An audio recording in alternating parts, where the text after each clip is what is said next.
Sales के अंदर बहुत बार ऐसा होता है हम किसी के साथ अपना टाइम वेस्ट करते हैं, मतलब उसको बहुत कुछ बताते हैं अपने प्रोडक्ट एंड सर्विसेज के बारे में। लास्ट में पता लगता है कि भाई वो तो पैसे है ही नहीं उस बंदे के पास लेने के लिए।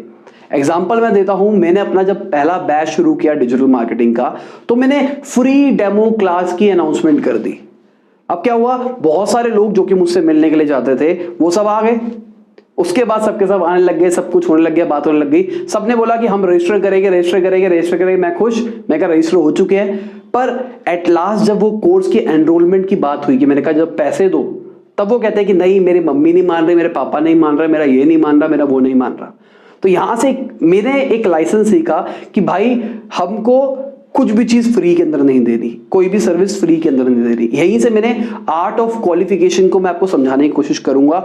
अगर मैंने क्वालिफिकेशन फीस रख ली होती, जैसे आज के टाइम पे अगर आपको मेरे इंस्टीट्यूट के अंदर सीट रजिस्टर करानी है तो आपको 5,000 रुपए देने पड़ेंगे। डेमो मैं नहीं दे रहा। क्यों नहीं दे रहा? क्योंकि मेरे पास यूट्यूब की सारी प्लेलिस्ट है। अगर किसी को डेमो देखना है तो मेरी पूरी प्लेलिस्ट दे सकता है, उसको समझ में आ जाएगा मैं किस तरीके से समझाता हूं, मैं किस किस टॉपिक को कवर करूंगा, उसके ऊपर मैंने वीडियो बना रखी है। तो डेमो देके मैं टाइम वेस्ट क्यों करूं? सीधा मैंने क्वालिफिकेशन क्राइटेरिया रख दिया। अब अगर किसी को मुझसे मिलने के लिए आना है, अगर किसी को मुझसे कंसल्टेशन चाहिए, अब क्या हो रहा था, बहुत बार मुझे कॉल आ रही थी या मेरी टीम के पास कॉल आती थी जो कि मुझसे बात करना चाहते थे कि सर एक मीटिंग ऑर्गेनाइज करा दो, मुझे डिजिटल मार्केटिंग सर्विसेज लेनी है, मेरे को ये करना है, मेरे को वो करना है। नुकसान किसको हो रहा था? मुझे। लोग आते थे, मैं उनको अपना टाइम देता था, कई लोगों को 2 घंटे, कई को 3, किसी को 5-5 घंटे भी दिया। एट लास्ट पता लगता था कि उनके पास पैसा ही नहीं है। अभी वो आइडिएशन स्टेज के ऊपर है, वो खाली बस मुझसे आइडिया लेने आ रहे थे कि मेरे को अपने बिजनेस मॉडल के अंदर क्या करना चाहिए। तो यहां पे हमने फिर से क्राइटेरिया रख दिया कि आपको हमको एक स्पेसिफिक अमाउंट देना होगा अगर आपको साहिल खन्ना से मीटिंग करनी है।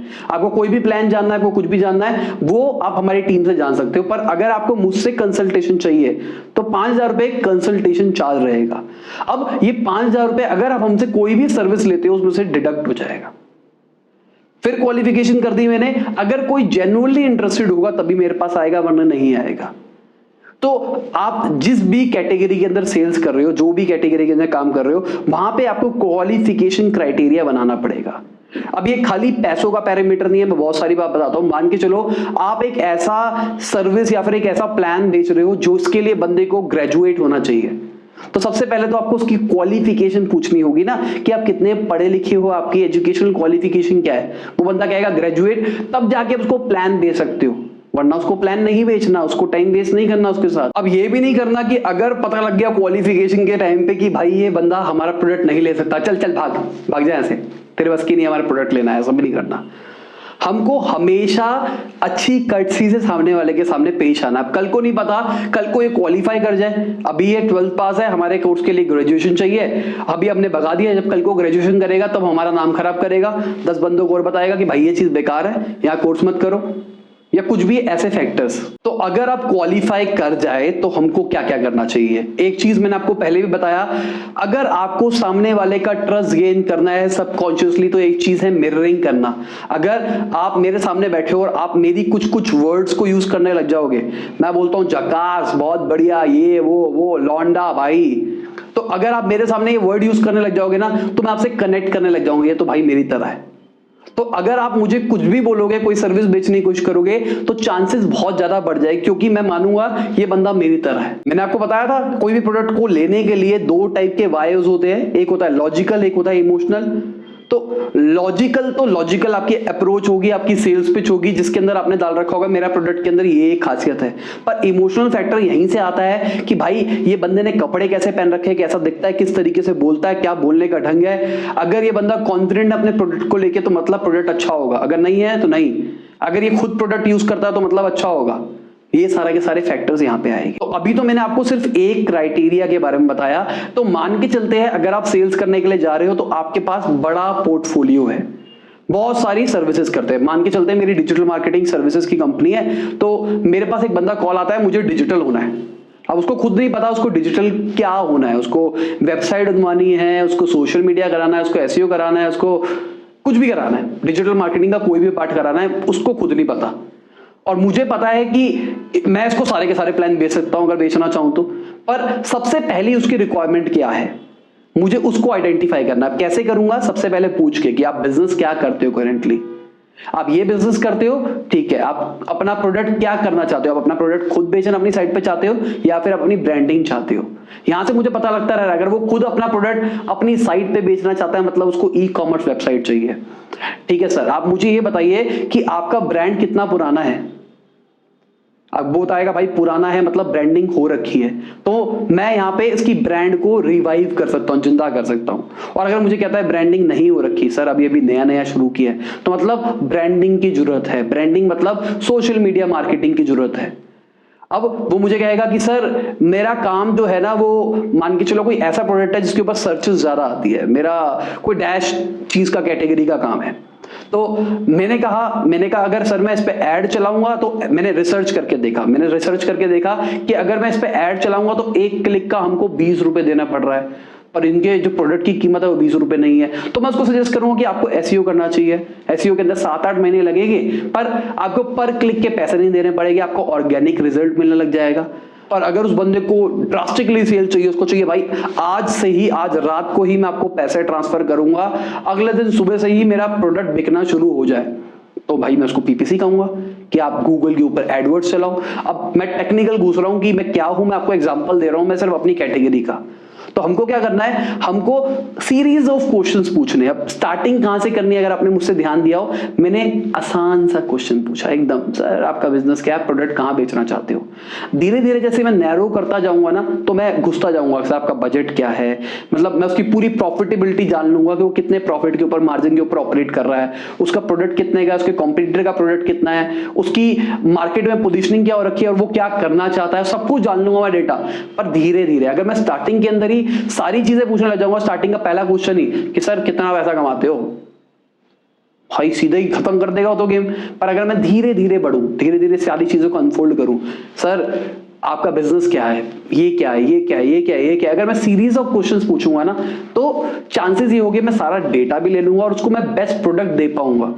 मैंने आपको क्या बताया था कि हमको सामने वाले को बेस्ट प्रोडक्ट देना है, काटना नहीं है उसका। सबसे इंपॉर्टेंट चीज है, अगर आप उसका काट दोगे तो रिपीट नहीं आएगा, मार्केट खराब कर देगा आपके नाम की। पर अगर आपने उसको अच्छा सेटिस्फाई किया तो वो रिपीट आएगा और 2 और रेफरल के बंदे देके जाएगा आपको। हम नीड बेस्ड क्वेश्चन भी पूछ सकते हैं कि सर आपको इस चीज की जरूरत पड़ती है, इस चीज के अंदर आपको सबसे बड़ी प्रॉब्लम क्या आती है। नीड बेस्ड, बेसिकली अगर मैं कैमरे की बात कर रहा हूं तो मैं नीड बेस्ड क्वेश्चंस पूछ सकता हूं। इससे क्या होगा, मैं डायरेक्टली प्रोडक्ट के ऊपर नहीं आया, मैं उसको बताया नहीं मैं ये प्रोडक्ट बेचता हूं, मैंने खाली उसकी नीड जानी कि क्या क्या उसको लाइफ में दिक्कतें आ रही है, इस काम करने में उसको क्या क्या दिक्कतें आती है, जो भी मेरा प्रोडक्ट है उस रिलेटेड है। बाद में उसको पिच कर सकता हूं कि मेरा प्रोडक्ट ये है। अब पिच करते ही कन्वर्ट नहीं हो जाएगा बंदा, ये नहीं कहेगा आपने भाई ट्रस्ट गेन कर लिया, कपड़े अच्छे पहन के अच्छे तरीके से बोल दिया, पर जैसे ही आप बोले उसके बाद आपने बोला सर ये रहा प्रोडक्ट, बेस्ट प्रोडक्ट आपके लिए, अपने अच्छे से सेल्स पिच दी, पर क्या वो हाँ कर देगा उसी टाइम? लॉजिकली सोचो, शायद नहीं। तो स्टार्टिंग में 10% से भी कम आपको हाँ मिलेंगे, नो आएंगे, नो। तो आपको समझना है, उसके बाद मार्केट आपकी सेल्स शुरू होगी। आपको आइडेंटिफाई करने की कोशिश करनी है उसने नो क्यों कहा, क्या क्या उसके बैरियर्स है ऐसे किसके चक्कर में वो नो बोल रहा है। एक कहानी को समझने की कोशिश करो। आपको एक चोरी करने के लिए बहुत बड़े बैंक के अंदर जाना है, ठीक है, आप बहुत बड़े चोर, एग्जांपल लेके चल रहा हूं, ठीक है। तो आप जाते हो, वहां पे आपको एक लॉकर मिलता है, आप लॉकर को कैसे खोलोगे? पहले एक कॉम्बिनेशन लगाओगे, दूसरा लगाओगे, तीसरा लगाओगे, चौथा लगाओगे, करते रहोगे ना ऐसे ऐसे ऐसे, एट लास्ट वो लॉक खुल जाएगा। तो कॉम्बिनेशन लगाना इज सेल्स का पार्ट। आपने सामने वाले को क्रैक करना है, आपने उसका लॉक खोलना है कि वो मेरा प्रोडक्ट ले ले। अब उसको ताले को खोलने के लिए चाबी ढूंढनी है आपको, कौन सी होती है। अब एक बंदे को बेचने के लिए 15 तरीके की चाबी है मान के चलो। अगर आप बार बार अपनी सेल्स पिच को अलग अलग बंदों के सामने बोलते रहोगे ना, तो आपको पता लग जाएगा कि ये मेरे प्रोडक्ट के लिए सिर्फ 15-16 चाबियां ही है।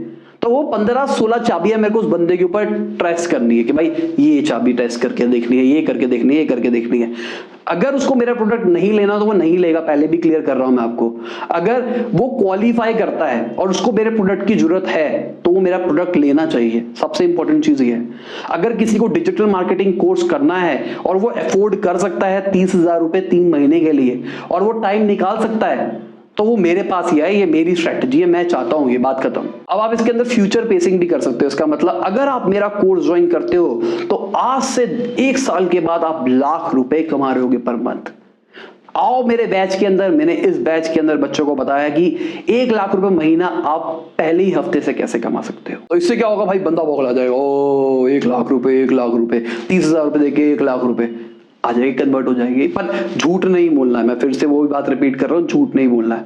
अब मैंने आपको बोला कि आपको सामने वाले से एकदम दिखना चाहिए वो सामने वाला बंदा ये है। अब क्या होता है, बहुत बार ऐसा होता है, लोग सेल्स पिच को रट के बैठे होते हैं, हाँ हाँ हाँ, अगर ये यस बोलेगा तो ये, नो बोलेगा तो ये बोलेगा तो ये बोलेगा तो ये, और वो रट गए हैं और वो रट रट के बस पढ़ पढ़ के बोलते रहते हैं।